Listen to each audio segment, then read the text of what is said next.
A mysterious asteroid from another world, blazing brighter than the sun, tore through the sky and crashed into the quiet village of Harimura. Its arrival brought more than destruction. It carried mysterious supernatural elements buried within its cosmic crystals. Years later, a king named Edkul, ruler of a faraway city, came to Harimura.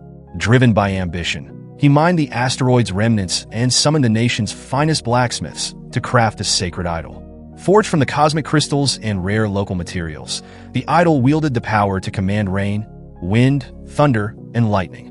The idol's creation brought wealth and prosperity to Edkul's kingdom. But as time passed, trouble came knocking. Ruthless pirates began raiding the king's lands, and their leader went so far as to capture his son and claim parts of the kingdom. Desperate, the king's advisors suggested an alliance with the Portuguese, but the foreigners sided with the pirates. Just as hope began to fade, a bold plan emerged.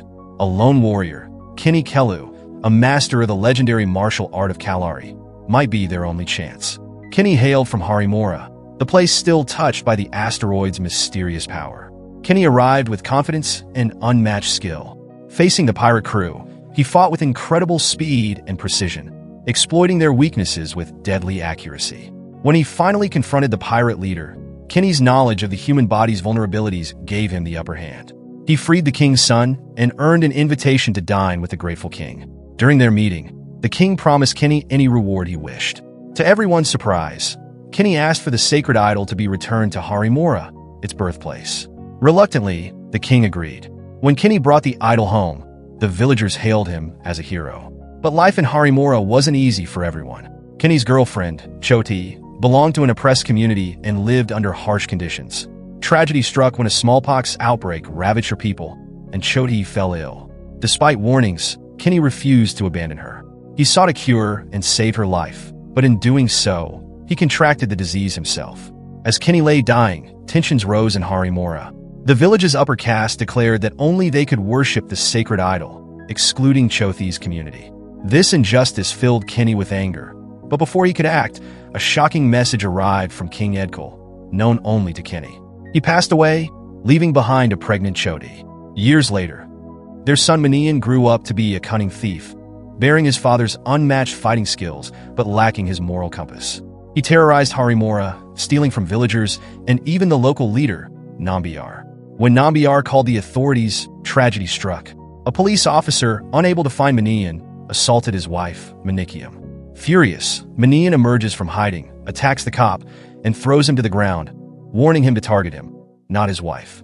Fighting with greater skill than his father, Manian pins the cop, leaving him with a broken back. He mockingly asks who came first, the thief or the cop, declaring that thieves came first, as without them, cops wouldn't exist. Despite his skill, Manian's life spiraled further into chaos. When the villagers denied his wife the right to worship the sacred idol, Manian stole it in a desperate bid to prove her dignity. But his act of defiance ended in betrayal. The villagers caught him, and Manian paid the ultimate price, his life. And the sacred idol returned to its pedestal. In the 1990s, Ajay lived a quiet, unassuming life as an electrician in the village of Harimura. But his family's past haunted him.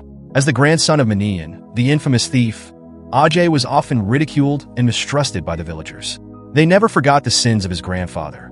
His only solace was his friend Suresh, who always stood by him, and his secret love for Lakshmi, the daughter of a wealthy businessman. The peace of Harimura was about to unravel. A foreigner arrived in the village, posing as a tourist, with a camera and an easy smile. He seemed harmless at first, wandering the temple grounds and snapping photos of the sacred idol. But Ajay noticed something off when the foreigner and his friends disrespected the Kalari martial arts ground by trying to enter with their shoes on. One night, chaos erupted. Suresh barged in front of Ajay's house, frantic and out of breath. He claimed the sacred idol was about to be stolen by the foreigners. Without hesitation, the two raced to the temple, only to find it eerily quiet. Suresh urged Ajay to check the idol's chamber. Climbing up to the temple's heart, Ajay confirmed the worst, the idol was gone. But something didn't add up. Ajay's mind raced as he confronted Suresh, accusing him of setting him up. Suresh, terrified, swore he was innocent and had been fed false information. Before they could make sense of the situation, a car rolled into the temple grounds. Out stepped Mr. S, smug and calculating. Suresh's fury boiled over, but Mr. S silenced them both with a chilling revelation. He claimed to have video evidence of Ajay entering the temple, a recording that could ruin him, and then revealed a shocking truth. The sacred idol worshipped for generations in the temple was nothing more than just a clever fake. The real idol, Mr. S revealed, had been hidden decades ago by none other than Manian. Mr. S didn't stop there. He taunted Ajay, calling his grandfather the king of thieves, and claimed Manian wasn't caught stealing the idol, but replacing it. Mr. S then issued an ultimatum. Find the real sacred idol before the upcoming festival, or face the same disgrace as his grandfather. We go back to the time of Manian, determined to retrieve the idol for his wife and restore his family's honor. Manian stole what he believed was the true artifact.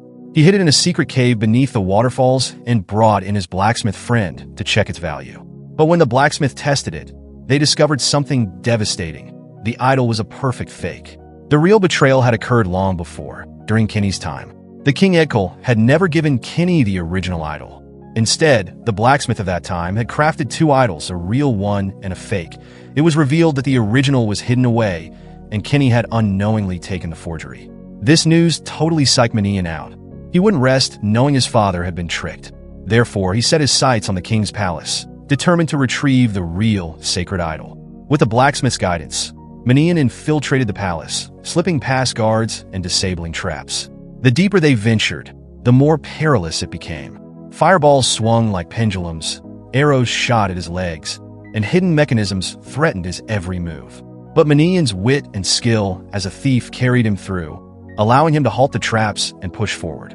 When he reached the final chamber, a complex 9 celestial lock guarded the idol. Manian began solving the intricate puzzle, matching stones to planets and stars with the blacksmith's help. But as he placed the last stone, the room sealed itself, and water began pouring in. Trapped, Manian kept his focus, solving the lock in reverse chronological order as the water rose around him. At the last moment, the lock clicked open, and the chamber burst apart, revealing the real sacred idol. Manian's joy was unmatched as he lifted the idol. The water droplets around seemed to rise, showing the power of the sacred idol. He returned home with both the real and fake idols, presenting them to his wife, who couldn't tell them apart. Manian, however, had a plan. He decided to return the fake idol to the temple so the villagers, who had mocked and shunned him, would unknowingly continue worshipping the forgery. But fate had other plans. On his way to the temple, the villagers ambushed Manian, trapping him in a net and mocking him. The cop gloated, claiming thieves only existed to prove the need for police. But Manian, with his sharp instincts, broke free using his knives. A chaotic fight broke out. Manian dodged bullets and overpowered the cop, but he was outnumbered and chased to a mountaintop. There, he faced trained Kalari fighters and angry villagers who hurled stones at him.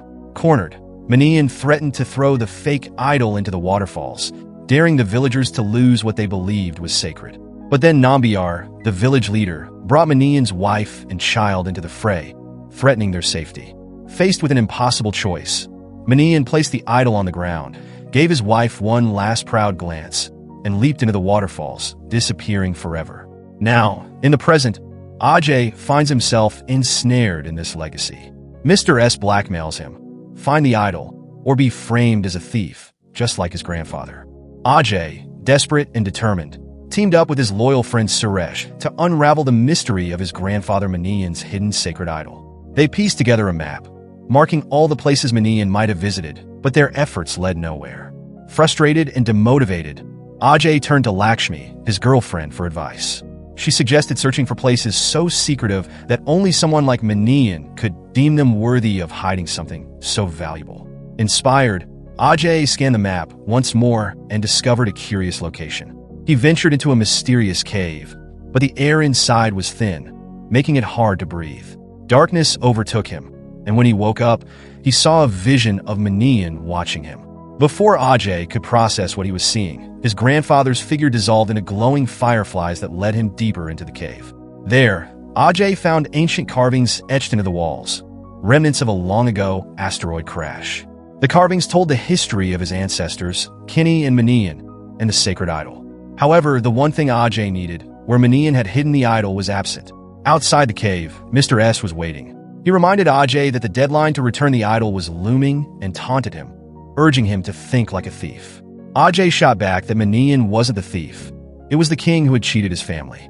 Mr. S coldly replied that when kings deceive, it's called politics, not theft. Determined to find answers, Ajay sought his mother's help. She remembered a peculiar turtle-shaped object his grandmother had always kept close. Thinking it might be a clue, she handed it to him. Ajay clung to this new lead and traveled with Suresh to a remote island, hoping the turtle would reveal something. But once again, his efforts came to nothing. Frustrated, he threw the turtle into a lake and walked away, disheartened. Seeking solace, Ajay snuck into Lakshmi's house to see her, but her father caught him instead. The businessman reminded Ajay that being born into a thief's bloodline meant he'd never escape his fate. Trapped and humiliated, Ajay was rescued by a kind villager who revealed that Lakshmi had been forced to flee the village because of him. The villager urged him to escape before it was too late. But as Ajay made his escape, he stumbled directly into the businessman. A skilled fighter was sent after him, but Ajay, relying on his quick reflexes and training, managed to overpower and injure his opponent.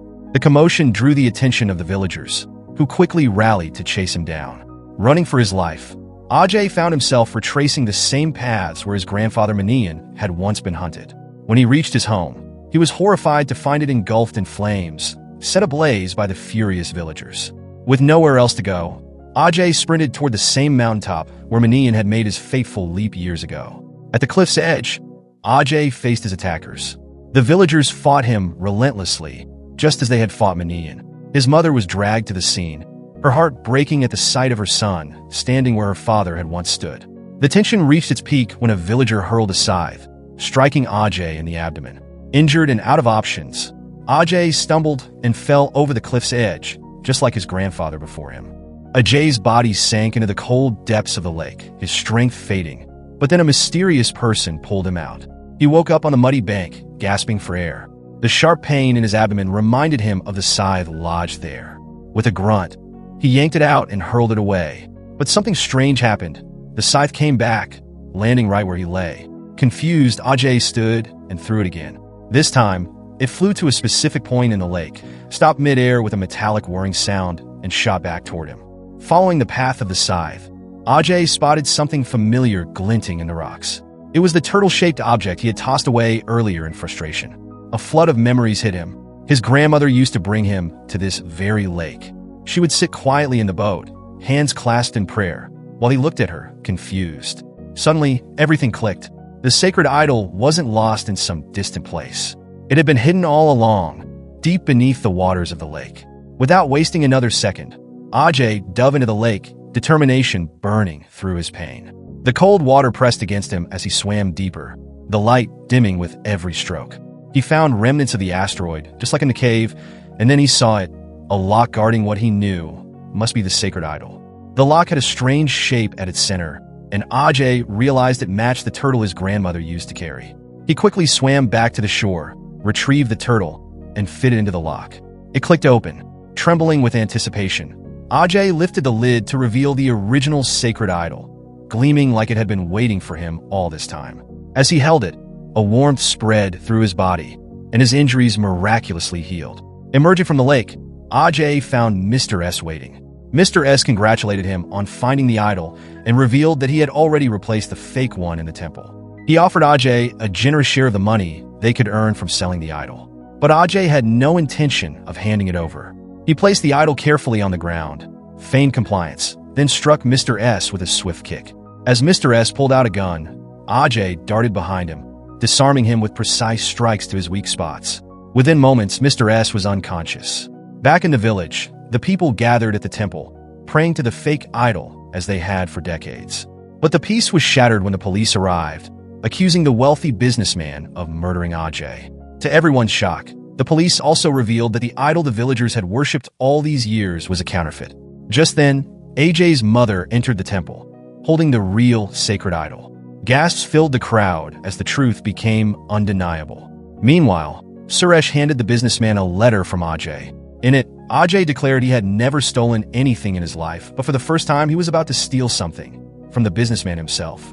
Far away, Ajay was seen chasing Lakshmi, the businessman's daughter, a mischievous grin on his face. It was clear she was the treasure he intended to steal.